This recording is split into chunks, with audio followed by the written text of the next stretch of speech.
Nothing is as calming as deep space. Wonderful view, isn't it? You might be wondering how I found myself in this situation. Yeah, me too. Don't worry about me though. With this empty fishbowl on my head, I'll be fine for the remainder of this video. Just relaxing among the stars. Though, something's missing. But what could it possibly be? I just can't put my...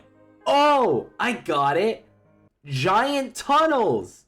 If you grew up on the internet from the 2000s to the early 2010s, it is likely that Flash games were a big part of that childhood. I mean, they were pretty much all over the internet. I remember being particularly drawn to cool math games in elementary school because it seemed to have everything, Flash games included. And I mean, it still does, just look at that list. Even though Adobe discontinued Flash at the end of 2020, the jerks, many old games would find themselves either rebuilt in other programming languages such as HTML5, or would use Flash emulators such as Ruffle. Though among classics like The World's Hardest Game, Riddle School, and Bloons Tower Defense, there was a particular game that had always stood out to me. A trilogy, in fact, of Flash games that I would consider the best. Run. No, that's not a command, you can stay in your seat. Run was a series of Flash games made by player_03 about a little gray alien running through tunnels in space, with gravity flipping and 3D graphics as its main selling points. I remember those games fondly, and apparently many others do as well. After all, Run 3 remains the most popular thing on cool math games to this day. And so, as I float through space with no particular destination in mind, how about we take a look back at these classics, as I tell you why they are still the best Flash games, and why they're still worth playing now. I mean, what else am I supposed to do here anyway? Space is cool and all, but like, it's kind of boring too.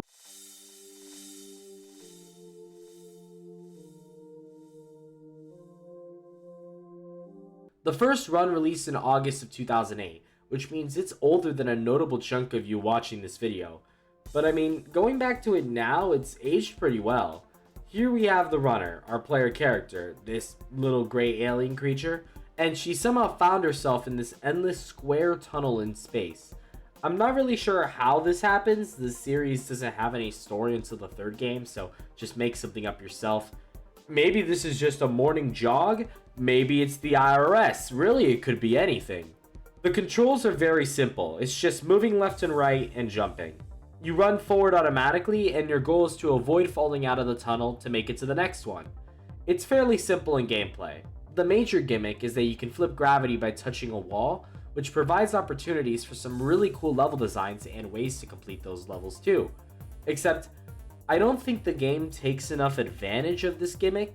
There's a total of 50 levels to complete, but so many of them have such basic paths without flipping gravity that the whole thing feels kinda underutilized. Of course, there are some levels where flipping gravity is mandatory, especially towards the end. But I mean, look at level 47 right before the end. That's 3/4 of the stage that just doesn't matter. Imagine how lonely that roof probably is. At least the very last levels use the gravity gimmick very well. It's not as disorienting as you think. The game pauses for a second when gravity flips, so you have a chance to get your bearings.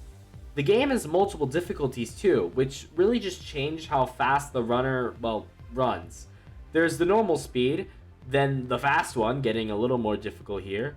But once you beat the game on normal or fast, you unlock intense. Look at her go, it's hilarious. Intense does actually make the game harder, which is a welcome feature, as the actual levels themselves really don't get challenging until the last few.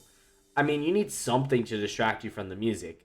It's a great song, really, I won't deny that, but it's the only sound of any kind in the entire game, and it just plays on loop forever and ever and ever and ever. For being as old as it is, the original Run looks great. The runner is well animated, and I'm pretty sure that's a 3D model. And the 3D on the tunnels itself looks great too.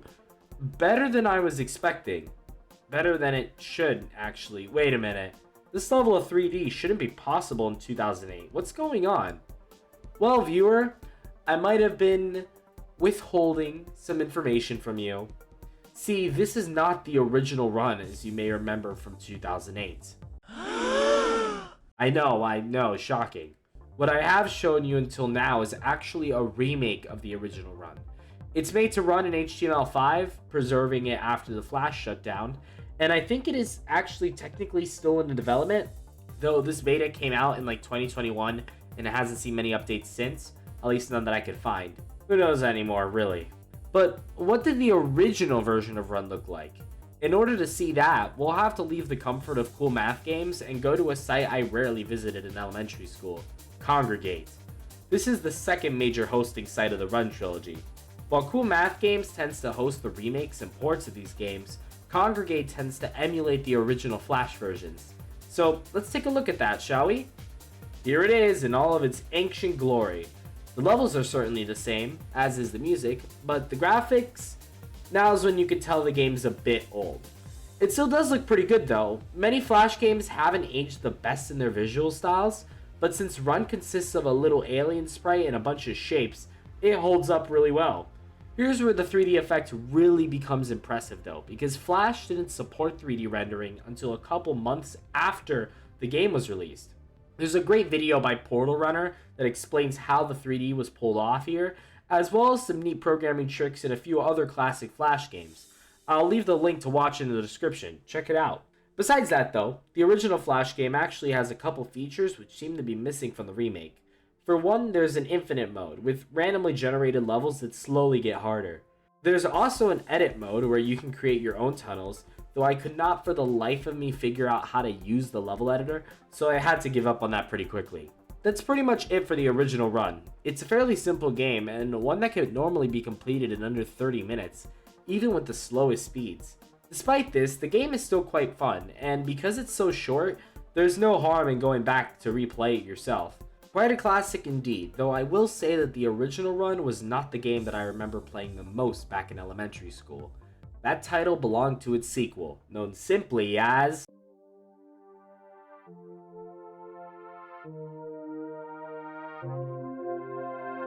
Run 2 was initially released in March 2011, and this was the particular Run game I have the most vivid memories with.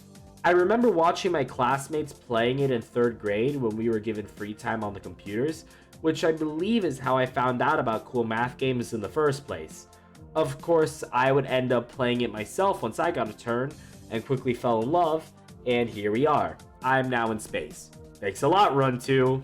While Run 1 has you in the center of a tunnel, Run 2 instead has blocks floating out in space, and you can flip onto multiple sides of the same block.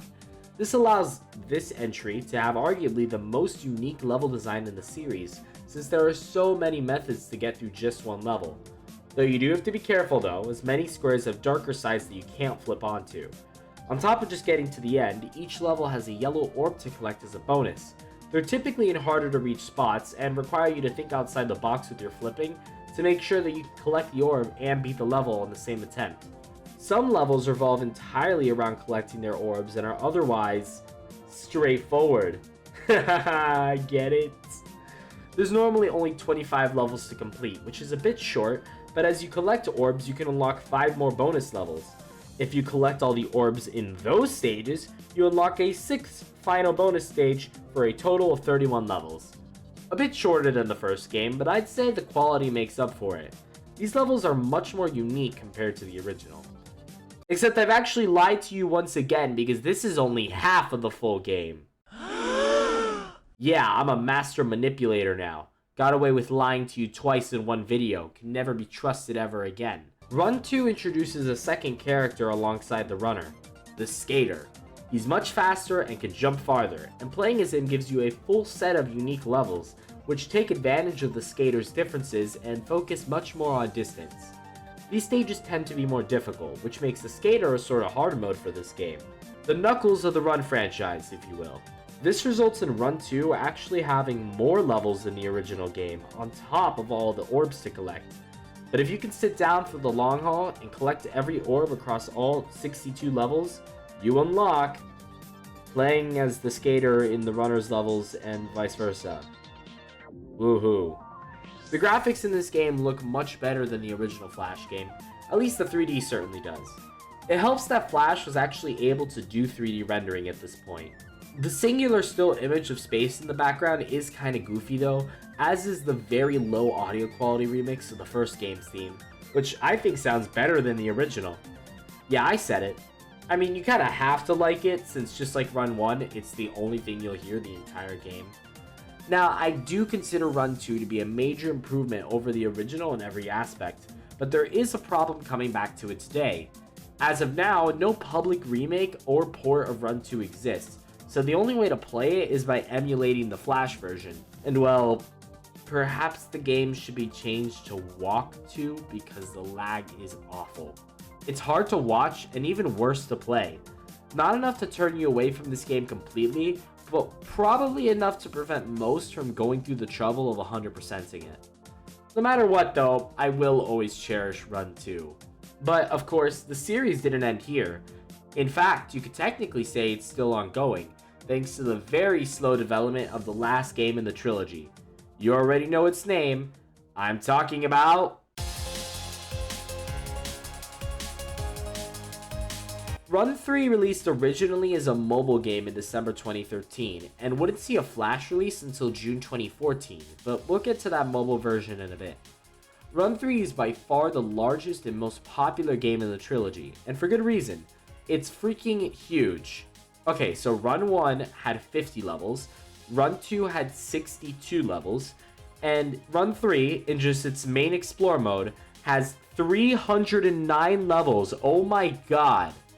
This game apparently starts as a remake of the original Run, which you can see in its earliest stages, like some of these are just straight up copies, but where the original game's levels end, Run 3 just keeps going and going and going, and we are definitely out of the solar system by now.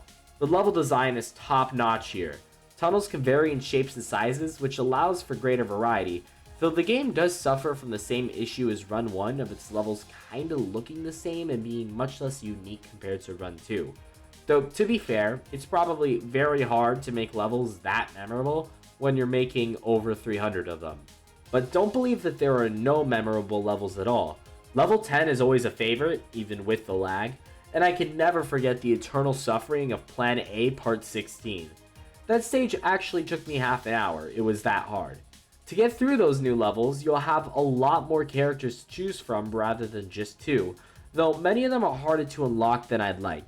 There's, of course, the runner and skater, but also the lizard, who moves slowly and jumps high, the bunny, who moves fast and jumps constantly, the child, who moves slowly and falls even slower, the gentleman, who can attract himself towards these floating objects called power cells and use them like grapple points, the duplicator, who can spawn clones of himself to stay alive after he falls, though using him is incredibly clunky and confusing, the student, who can flip gravity at will, the angel, who can dash forward with a burst of speed, and the Pastafarian, who can create extra platforms and is the most overpowered thing in the entire galaxy.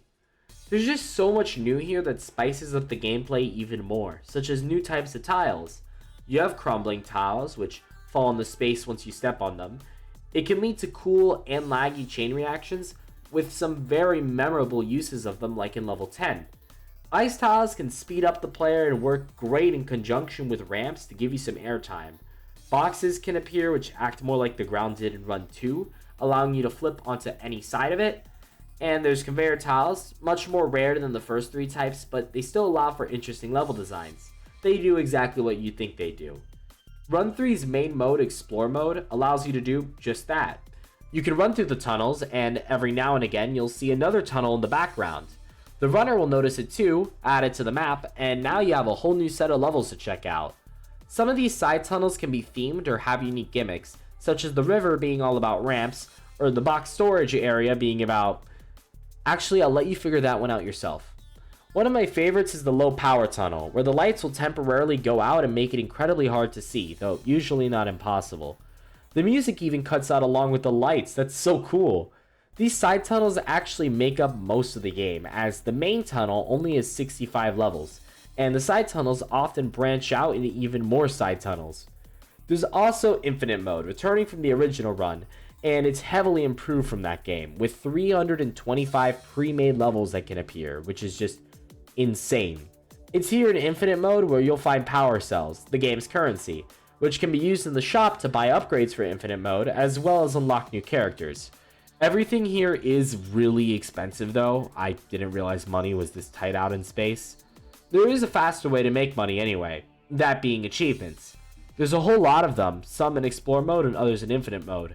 They range in difficulty and reward and are very fun to go for, though a few make me want to rip my hair out. Getting some of these really require you to rethink a level, perhaps even more than Run 2 ever did to get those orbs. They'll pop up at the start of the level you can obtain them in, and the achievement menu itself will let you warp to the level it's obtained in if you've already unlocked that level on the map, which is super convenient. Oh, and this game has an edit mode as well. I just couldn't figure it out. Again. One of the biggest new additions to Run 3 is a story. Yes, this game has a story, a pretty interesting one too. It's kind of hard to follow due to the open nature of this game's progression, but I'm pretty sure that all these characters have gone out to explore the tunnels in space which branch off from their planet. Once the group realizes that they can't return due to their home planet's orbit, two factions form between the characters, where some, such as the Angel, want to get home as soon as possible, while others like the Runner care more about exploring even further beyond. It's surprisingly engaging, and I kinda got upset once I realized that the whole thing hasn't been resolved yet because I was actually getting invested.